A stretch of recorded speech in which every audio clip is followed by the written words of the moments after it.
This is 219 News Now, brought to you by Strachan Van Til, making lives easier for 94 years.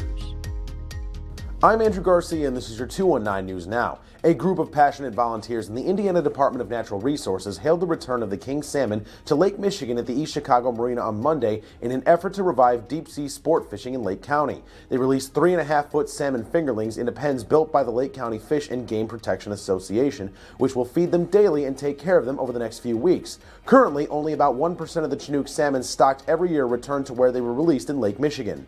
Officials are investigating the death of a 38-year-old Gary man whose body was found early Monday afternoon in the 500 West block of 5th Avenue, according to the Lake County Coroner's Office. The Coroner's Office death investigation team was reportedly called out shortly after noon, where they found the body of George Limas, who was identified by family members. The cause and manner of death are pending the results of an autopsy scheduled for Tuesday, the Coroner's Office said. Saturday Night Live legend Pete Davidson will perform at the Hard Rock Casino in Gary as part of his prehab tour, poking fun at his stint in rehab last year on July 26th at 7 p.m. Davidson performed at the Hard Rock Casino with John Mulaney last year, the son of a firefighter killed during the September 11th terrorist attacks. He was the youngest staff member on SNL, ultimately serving on the popular sketch show for 8 seasons. Tickets go on sale at 10 a.m. Friday for the 21 Plus show, with all reserved seating starting at $59. And in sports, the Trinity Christian women's basketball team will be led by a new face next season. Sports director Sam Michael sat down with Jasmine Porter, who explains how the game has been a part of her family life and how it's gotten her to where she is today. I started dabbling in it at 3, and then I kind of started getting a little bit better at it and just working with my dad and my brother. So I do come from a basketball family, and that's kind of what we prided ourselves on.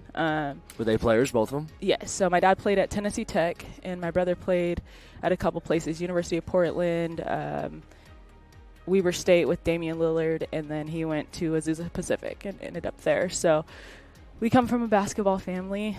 I went to San Diego State for a couple years. I loved the city, loved my coaches and my team. It just wasn't the place for me.